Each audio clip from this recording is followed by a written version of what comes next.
would describe the Arapaho tribe today as a group of almost 10,000 people who are balancing a world that's both traditional and modern, and who are making great strides both economically and politically and socially, but who still have a strong and firm basis in their traditional culture, their ceremony, their way of life. Wind River Reservation is located in central Wyoming. It's a large reservation, almost 2 million acres. It's shared with the Eastern Shoshone tribe. I think if you drove through the reservation, you wouldn't notice a lot that's different from many other areas of the rural West. On the surface, they live a very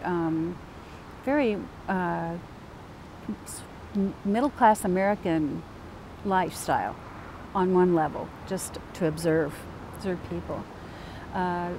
You know, everybody drives cars and everybody comes to Casper to shop and just does what other people in our area do. They're the same in that way. If you observe them casually, that's what you would see. Underneath, they're very different in the sense that the family structure is very traditional. There's a lot of emphasis on doing things in the right way, doing things in an Arapaho way. That includes paying great respect to family members, to tribal elders who are also the spiritual elders, and participating in traditional ceremonies of various kinds is extremely important to the people there. When I first came here in 1973, I had developed an interest in black and white photography before I even came here. And so when I came here, I started taking pictures. And in 2004, I went out to do some interviews. And I really seriously thought when I started, I would have photographs with small captions. But after a couple of interviews, you know, people were telling me wonderful things about their life stories, and about things that they did in the community.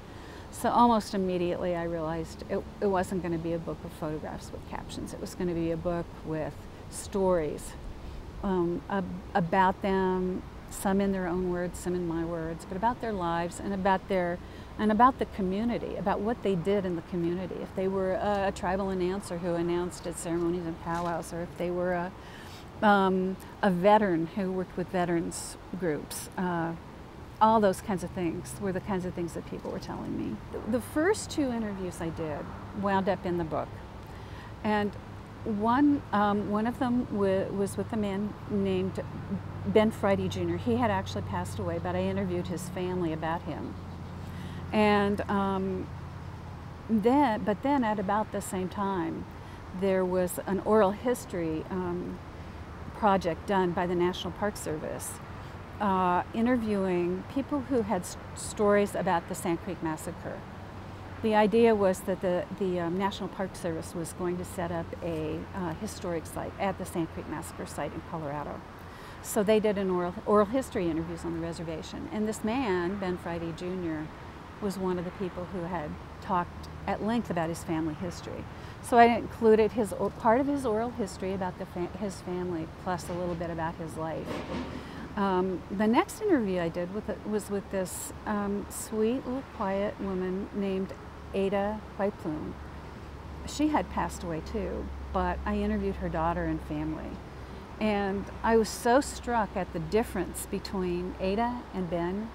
And all of a sudden I realized, you know, you got to start looking at these people as individuals, and not just as Arapaho, not just as tribal members, not just as survivors, not just as, you know, living in a poverty-stricken area, but people with distinct personalities and with distinct ways of relating to their world. Ada was very different from Ben Friday Jr. She was very quiet and very shy. She didn't go out much. She belonged to a small fundamentalist church, and basically just stayed home with her family. And she cooked in her backyard. She would, every summer, her family would dig a pit and then she'd line it with bricks and put a grate over it, and then she would do all her cooking in the backyard. And she would cook for other people too, so other people, if there was going to be a traditional ceremony or something, would bring her all the ingredients to make fry bread and fried chicken and other things. And so she would cook all this in her backyard.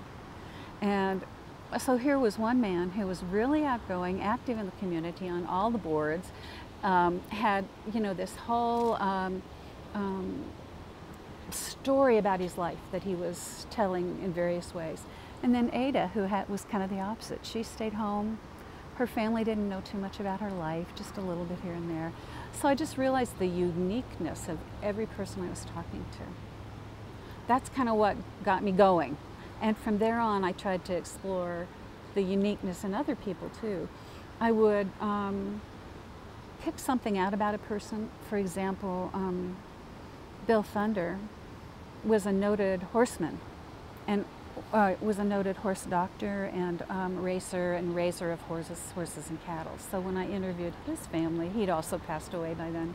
When I interviewed his family, I asked him about that. What was his life as a rancher and a raiser of horses, a raiser of really fine horses? What was he about, you know? So then I tried to pick out something different with each individual. There were these little old ladies who still dressed traditional. They wore handmade cloth dresses of a calico fabric, usually flowered calico fabric. They always wore a scarf over their head. And then if they were going out, they would have a blanket or a shawl wrapped around them. They wore, a lot of them still wore moccasins. Later, of course, they wore shoes, but in those early days, a lot of those women still wore moccasins. They spoke almost exclusively Arapaho, and they had this distinct way of being that I loved. And it was very humble. It was very quiet. To be respectful is to be quiet and to listen to people. And they were very quiet. They were respectful. They were funny. You got to know them, and they told funny stories and joked and laughed all the time. And I remember the real old ones didn't eat with a knife and fork. They ate with their hands, the way the old people did. And they were so neat. You know, they'd take the little piece of meat and they'd pull it apart and take a little bite one at a time. And then when they were all through, they'd go like this, and they'd kind of rub the oils over their hands, and then they'd take it and run it through their hair and down their braids. It was a very common and traditional thing to see back in the 1970s. You still saw that. And back in the 1970s, there was a large percentage of the people who still spoke the traditional language. So it was, in a way, it was a fascinating time. And I feel, I've talked to a lot of people who come later as researchers, and I feel really blessed to have been here as early as I was, because I still got to see some of that, those little glimpses of a real traditional way of life, where people didn't talk English, where they walked everywhere, where they wore traditional dresses.